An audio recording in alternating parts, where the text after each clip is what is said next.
आध्यात्मिक जगत में दो मार्ग बहुत ज़्यादा एक्सेप्टेड है। एक है सांख्य और दूसरा है भक्ति।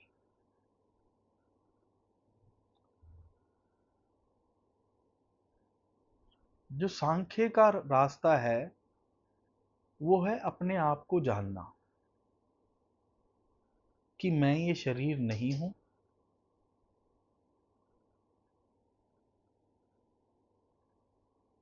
और मैं क्या हूं।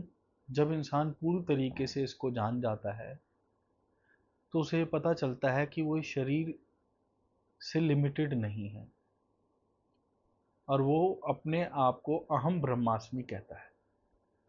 मैं ही ये ब्रह्मांड हूं।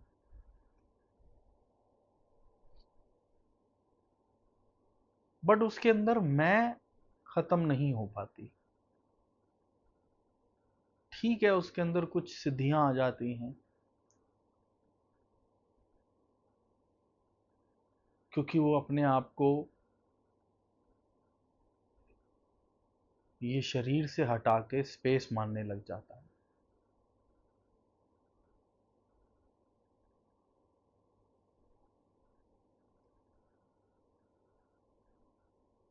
उसका समय का उसका समय पर और काल पर, ग्रहों पर, नक्षत्रों पर, देव देव और दानव पर कंट्रोल भी आ जाता है। पर कंटेंटमेंट नहीं आती, तृप्ति, चुप्पी, शांति ये नहीं आती। वो समझ नहीं पाता कि उसके पास सब कुछ है फिर भी क्या कमी है। थोड़ा रूड रहता है।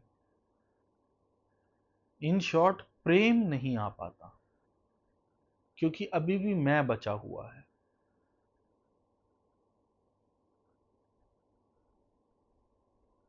दूसरा मार्ग है भक्ति का।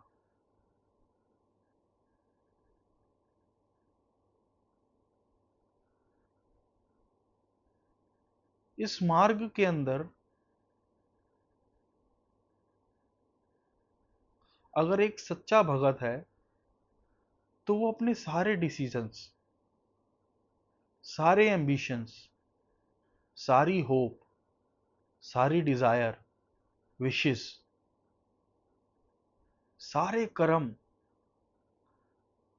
सारे एसेट्स, सारी अचीवमेंट्स सब परमात्मा को समर्पित कर देता है। तू ही तू, मैं नाही। जीवन में धन आया, तेरा है, मेरा नहीं। वो अपना सब कुछ परमात्मा को देख के पूर्ण परमात्मा को ले लेता है। एक सच्चा भगत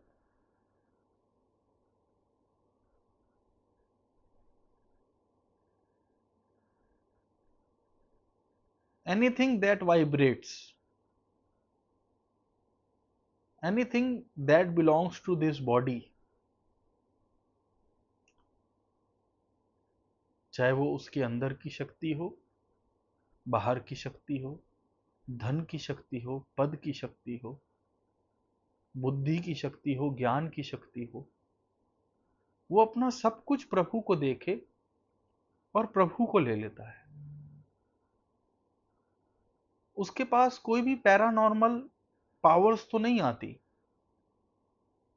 पर उसके पास कंटेंटमेंट आ जाती।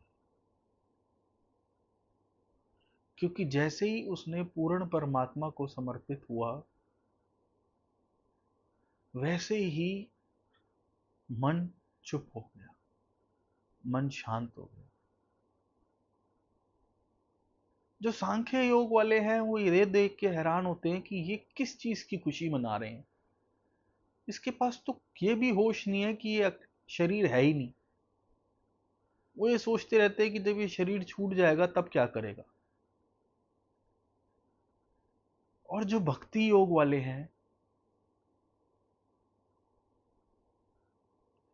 वो सांख्य योग वालों को देख के सोचते रहते हैं कि इतना सब कुछ होने के बाद भी इसके पास तृप्ति नहीं है, फिर क्या फायदा इतना सब कुछ का। और इन दोनों का रास्ता अलग अलग होता है और ये एक दूसरे को तर्क देते रहते हैं कि कौन सही और कौन गलत।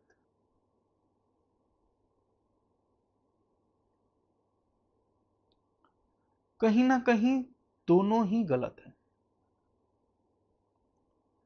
और ये कहा नहीं जा सकता कि कौन ज्यादा गलत है या कम गलत।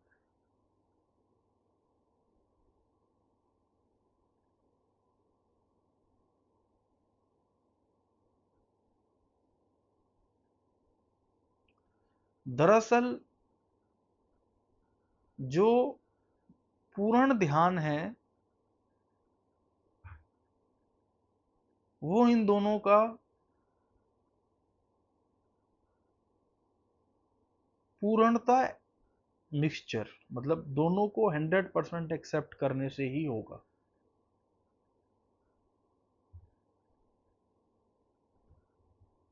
अगर सांख्य का सारा ज्ञान हो गया और प्रेम नहीं आया तो अहंकार में बहुत गलत कर दोगे।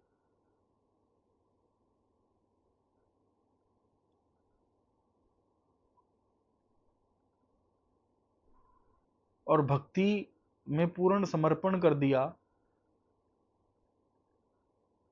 और इसका होश नहीं जागा कि मैं ये शरीर नहीं हूं,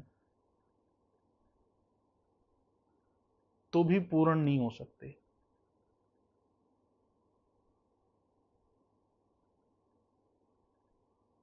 जो मध्य का रास्ता है वो बहुत आसान है। गीता में लिखा है कि परमात्मा हृदय देश में मिलेगा।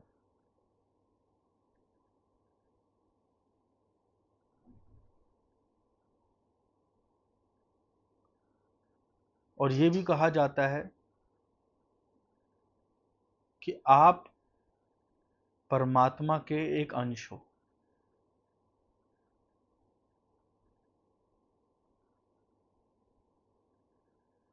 तो हृदय देश के अंदर देखिए,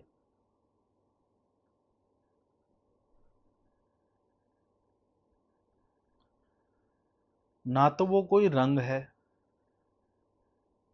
ना तो वो कोई रूप है,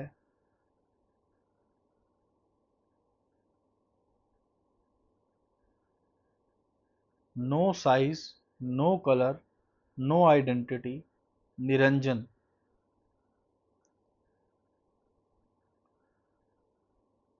उसको किसी भी फॉर्म में बांधा नहीं जा सकता, फीलिंग से पकड़ा जा सकता है। तो ये जो हृदय देश है, यही आप हो। आप ये शरीर नहीं हो, यही परमात्मा है।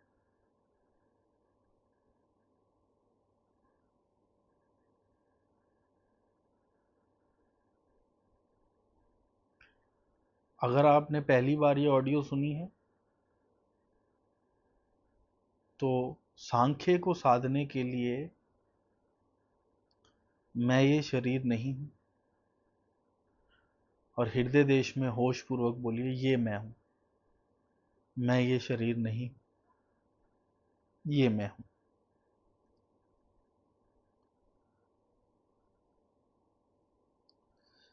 गीता में श्री कृष्ण कहते हैं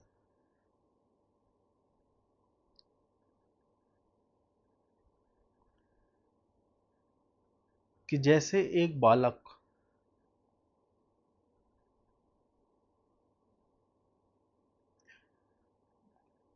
ऐसा मानो कि बालक के पूरे शरीर पे कांटे लग गए हों,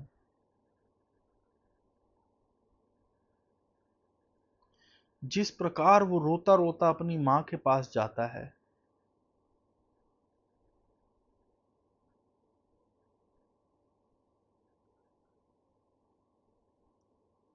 उस प्रकार तू मेरे पास आ।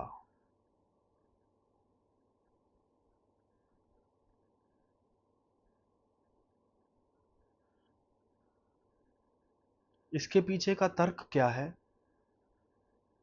मन, और मन के ही और चार भाग हैं, बुद्धि, चित्त और अहंकार। ये भी मन ही है, अलग अलग काम है। मन काम, मोह, क्रोध, ईर्ष्या, द्वेष में फंसाता है। बुद्धि सही और गलत, इंटेलेक्ट, इनमें फंसाती है, मेमोरी में फंसाती है। चित्त आज तक मंत्र जाप या और जिस जिस चीज से हमारे को नाम जाप, मंत्र जप, यह जिस भी विधि जिससे हमें परमात्मा के थोड़े से ग्लिम्सिस हुए या चित्त प्रसन्न हुआ, उसमें फंसाता है। सत्व, सात्विक, ऑल योर गुड हैबिट्स, ये सब चित्त संभालता है, और इसमें भी वो बांधता है कि चलो इसको थोड़ा अच्छा बना देते हैं, इसकी करंट को अच्छे में रख लेते हैं और ये प्रभु से रोक लेते हैं। आपके एक्शन सारे अच्छे होते हैं, मंत्र जाप कर रहे हो, प्रभु का ज्ञान पढ़ रहे हो, पूजन कर रहे हो, सेवा कर रहे हो, सारे अच्छे पॉजिटिव सात्विक काम कर रहे हो, ये चित्त संभालता है। और अहंकार, मैं और मेरा, anything that belongs to this body, उसमें फंसाता है। न मन हूं, न बुद्धि, न चित्त, न अहंकार, जगत चेत ना हूं, न आदि न अंत। अब ये मन, बुद्धि, चित्त और अहंकार आपको कुछ ना कह पाए, या आप सीधा उस स्थिति में चले जाओ जहां पे ना आपकी आदि है ना अंत है, उसके लिए श्री कृष्ण जी ने बहुत सही तरीका बताया कि जिस प्रकार एक बच्चा जिसके पूरे शरीर पे कांटे लग गए हों, वो कितना तड़प रहा होगा और उस तड़प से वो अपनी मां के पास भाग रहा होगा।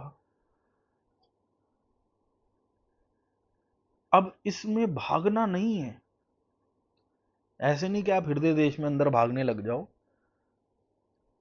क्योंकि आप तो ना आदि हो ना अंता हो। एक्चुअली में आप वो हो, और आप ये भूल चुके हो कि आप क्या हो। पर इस होश में कि माया की सारी चीजों में यही कांटे हैं, इस होश में ये जो हृदय देश में प्रभु है, अभी आपको ये ब्लैकनेस दिख रही है, जब साधना बढ़ जाएगी तो प्रकाश दिखेगा। प्रकाश को इमेजिन नहीं किया जा सकता, क्योंकि वो प्रकाश बाहर के किसी भी रंग से मैच नहीं होता। इमेजिन करना भी मत। बस इस होश में कि माया में कांटे हैं, प्रभु के साथ एक हो जाओ, उसी दर्द से उन्हें पुकारो। इस होश में पूरे उतर जाओ कि मन, बुद्धि, चित्त और अहंकार की ये सारी कंपन सिर्फ कांटों से ज्यादा कुछ नहीं।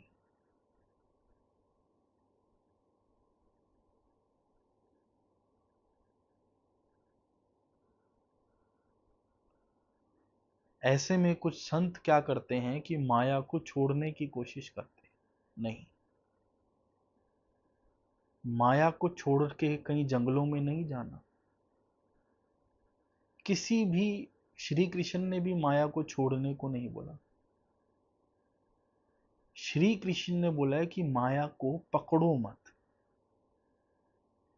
दोनों बातों में बहुत अंतर है।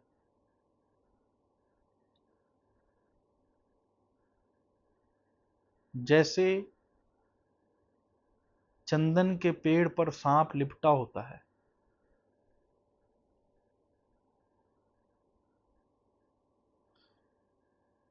या ऐसे कहो कि श्री कृष्ण जी ने छोड़ने का मतलब ये नहीं कहा कि उससे दूर भाग जाओ। उनके कहने का अर्थ था कि पकड़ो मत, वो आ जाए इसके लिए भी मत पकड़ो, और उसे छोड़ दूं इसके लिए भी मत पकड़ो। आपने दोनों में से किसी एक चीज के लिए पकड़ रखा है। या तो अभी आप माया को भोगना चाहते हो, उसको और आना के लिए अट्रैक्ट करना चाहते हो, या फिर अब आप उससे दूर भागना चाहते हो। दोनों एक ही चीज है। दोनों के अंदर आपने माया को पावर दे रखी। उनके कहने का मतलब ये है कि सर पे ताज हो या ना हो, आपको फर्क ना पड़े। नीचे गाड़ी हो या ना हो, आपको फर्क ना पड़े। हाथ में पद हो या ना हो, आपको फर्क ना पड़े। हो या ना हो, आप इस होश में जैसे पूरे शरीर पे कांटे लगे हों और बच्चा मां के पास जाता है,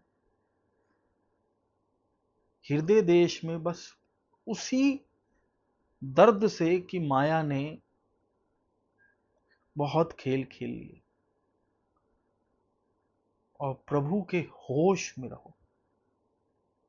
और जैसे ही वो होश सद जाए, योगस्ते करु कर्माणि, अब माया में जाना है। ना तो माया को पकड़ना है और ना ही माया को छोड़ना है।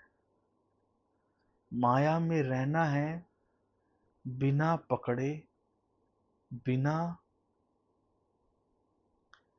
बिना पकड़ने की चाह के, बिना छोड़ने की चाह के।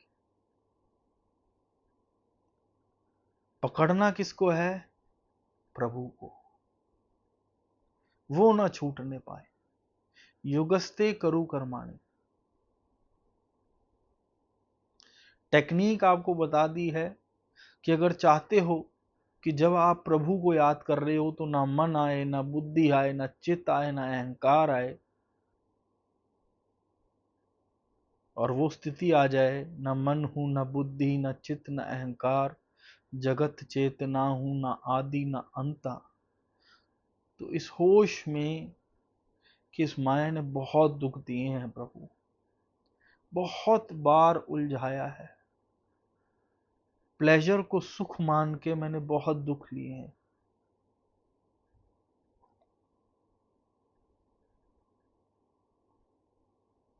पूरे शरीर पे माया ने कांटे दिए हैं। वो कांटे माया ने नहीं दिए, वो उस मन ने दिए जो माया से या तो माया को पाना चाहता था या माया को छोड़ना चाहता था। माया तो न्यूट्रल नेचर की है। दरअसल माया का कोई अस्तित्व नहीं है बिना मन के। उस मन को छोड़ के वो सारी ऊर्जा प्रभु के होश में, हृदय देश में।